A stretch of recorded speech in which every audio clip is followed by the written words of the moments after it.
ఈ అంశాన్ని లేవనెత్తారు. దాని మీద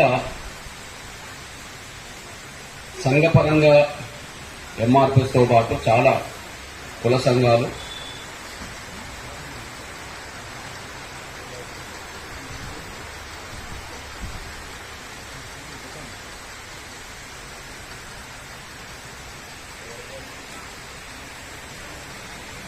దయచేసి కొద్దిగా ప్లీజ్. కేసీఆర్ గారు వాస్తవానికి ఫిబ్రవరి 1వ తారీఖు నాడు సాయంత్రం మాట్లాడే సమయానికి నేను విశాఖపట్నంలో ఉన్నా. ఆంధ్రప్రదేశ్ పర్యటన భాగంగా నేను జనవరి 17కి వెళ్ళి ఫిబ్రవరి 1 రాత్రి వరకు కూడా విశాఖపట్నంలో ఉన్నా. ఎప్పుడైతే కేసీఆర్ గారు ప్రెస్ మీట్ రాజ్యాంగం మీద ఎప్పుడైతే వచ్చిందో ఆంధ్రప్రదేశ్ పర్యటన అకస్మాత్తుగా రాత్రి రద్దు చేసుకొని నేను తెల్లారి 2వ తారీఖు వరకు ట్రైన్లో ఖమ్మం దిగాను తెలంగాణలో. 2వ తారీఖు మొదలుకొని ఈ రోజు వరకన్నా 50 రోజులు, ఇవాళ 23 అంటే 50 రోజులు. ఈ 50 రోజులుగా నేను వేరే అంశం మీదనే లేకుండా తెలంగాణను మొత్తం సుడిగాలిగా తిరుగుతూ వస్తున్నాను. ఈ 50 రోజులుగా నేను వేరే కార్యక్రమం పెట్టుకోలేదు. నంబర్ 1, ప్రతిరోజు 2 చోట్ల 3 చోట్ల. నిన్న నేను శంకరపల్లిలో ఉన్నా. ఒక 1000 మంది కార్యకర్తలు విద్యార్థులు వచ్చారు. వస్తూ రంగారెడ్డిలో ఉండే కూడా ఒక నియోజకవర్గం మధ్యాహ్నం ఉన్నా. మళ్ళీ సాయంత్రం రాజేంద్ర నగర్లో ఉన్నా.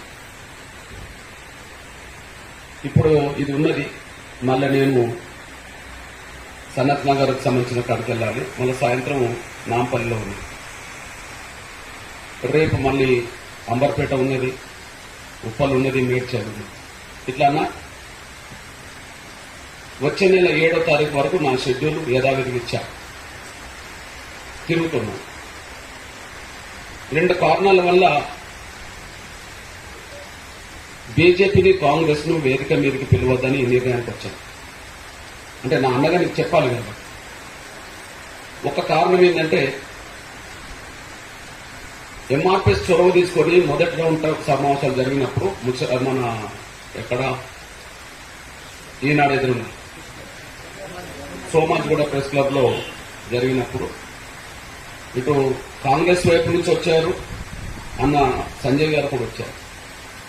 దురదృష్టం ఏంటంటే ఈ కేసీఆర్ మాటలు వెనుక బీజేపీ ఉన్నదని చెప్పి కాంగ్రెస్ వాళ్ళు మాట్లాడితే, కాంగ్రెస్ వాళ్ళు వెనుక టీఆర్ఎస్ ఉన్నదని చెప్పి బీజేపీ వాళ్ళు మాట్లాడారు.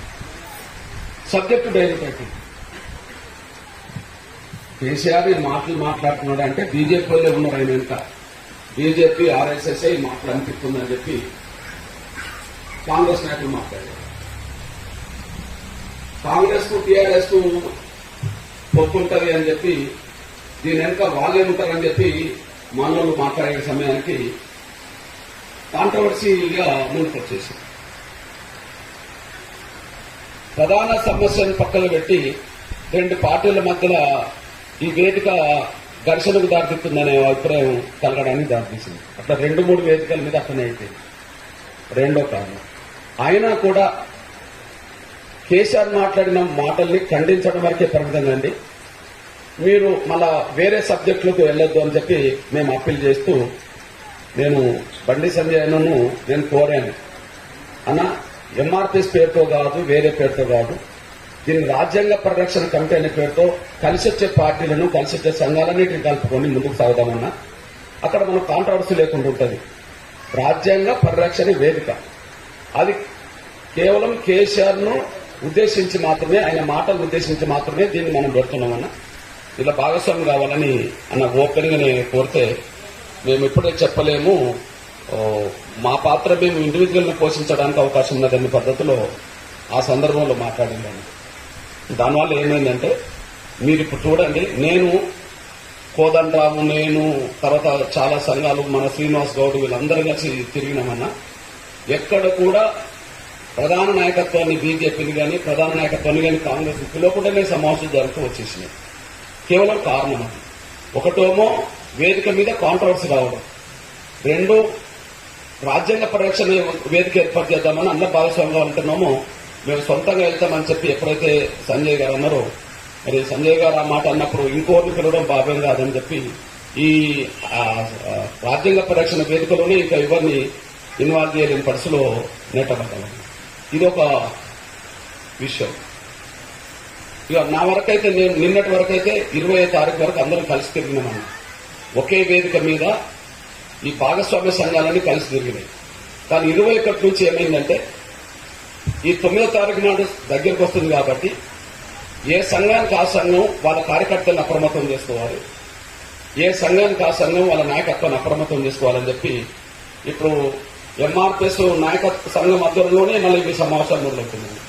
ఈ రోజు కోదండరావు వాళ్ళ సంఘం నాయకత్వంలో జరుగుతున్నది. లంబడోత్సవ సమితి రేపు వాళ్ళు శంషాబాద్ లో వాళ్ళు రాష్ట్ర స్థాయికి పెట్టుకుంటుంది. ఎల్లుండి అద్దంకి దయాకర్ మాల మహానాడు అనే నాయకత్వంలో ఇందిరా పార్క్ లో పెద్దది పెడుతుంది. వీటన్నిటి ఉద్దేశం ఏంటంటే 9వ తారీఖు నాటి జరగబోయే రాజ్యాంగ పరిరక్షణ యుద్ధభేరి మహాసభను ఎవరికి వాళ్ళు కలిసికట్టుగా ఎట్లా సక్సెస్ చేయాలనే అంశం మీద కార్యక్రమాలు జరుగుతున్నాయన్నా. నాకు తెలుసన్నా రేపు కేసీఆర్ ప్రభుత్వం కనుక పర్మిషన్ ఇస్తే భారతదేశం హైదరాబాద్ వైపు చూసే స్థాయిలో లక్షల మంది హైదరాబాద్ నగరానికి వస్తారన్న. ఇది క్లియర్. ఒకవేళ ప్రజాస్వామ్యంగా జరిగే ర్యాలీకి ఇందిరా పార్క్ లో జరిగే కార్యక్రమాన్ని కూడా పర్మిషన్ ఇవ్వకపోతే దాని పరిణామాలు గవర్నమెంట్ ఎదురు చూడాల్సి, దాని పరిణామాలు ఎదుర్కోవాల్సి వస్తుందన్న. ఈ విషయాన్ని కూడా మనం సూటిగానే ఉన్నామన్న విషయం కూడా మీకు గుర్తు చేస్తూ, రెండోది మీరన్న మాట వాస్తవం. కేసీఆర్ గారిని విలేకరు అడిగాడు. ఏమడిగాడు? రాజ్యాంగాన్ని మార్చాలనే మాట మీద దళిత సంఘాలు తీవ్రంగా వ్యతిరేకిస్తున్నాయంటే మీరు అన్నదే చెప్పారు. ఏమన్నారు? రాజ్యాంగానికి దళిత సంఘాలకు సంబంధం ఏందని చెప్పి సూటిగా ఆ విలేకరు మీద కోపం వ్యక్తం చేసినట్టుగా కనిపించింది. దానికి మన వైపు నుంచి మనం ఖండన సీరియస్ గా చేసిన విషయం కూడా మీ దృష్టికి వచ్చిందన్న. తీవ్రంగా మనం ప్రతిఘటించాం. ఇకపోతే మీరు మాట్లాడిన దాన్ని నేను కొనసాగించడానికి చెప్తున్నాను. ఆయన మన భుజాల మీద తుపాకీ పెట్టి రాజ్యాంగాన్ని తీసేయాలనడానికి మళ్ళీ 2 ఆన్సర్ వచ్చేసింది. అంటే రాజ్యాంగం ఎందుకు మార్చాలనుకుంటున్నాడో శాస్త్రీయబద్దమైన వివరణ ఇవ్వలేక మళ్ళీ మన వర్గాలను మభ్యపెట్టడం కోసమే మాట్లాడినట్టుగానే ఇక్కడ కనిపిస్తున్నది. అందుకు సాక్ష్యం 3 సాక్ష్యాలు మనకు అనుకుంటున్నాయి. భారతదేశంలో ఎస్సీల జనాభా 19% కాబట్టి 19% రిజర్వేషన్ల కోసం కొత్త రాజ్యాంగం రాయాలంటున్నా తప్ప అని మాట్లాడింది. ఇది ఆయనకు సోయలేని మాట అనే విషయం స్పష్టంగా అర్థమవుతుంది. రాజ్యాంగ ప్రక్రియలోనే షెడ్యూల్ కులాలు, షెడ్యూల్ తెగలకు సంబంధించిన జనాభా ఏ రాష్ట్రంలో ఎంత ఉంటే దానికి అనుగుణంగా పెంచుకోవచ్చు అనేది రాజ్యాంగ ప్రక్రియలో భాగమే అనే విషయం మనకు ఎన్టీ రామారావు గారు మీరు అన్నట్టుగా 14% ఉండబడే ఎస్సీ రిజర్వేషన్లు 15% చేయడం, 4% ఉండబడే ఎస్టీ రిజర్వేషన్లు 6% చేయడం అనేది అప్పటి సమయంలో జరిగింది.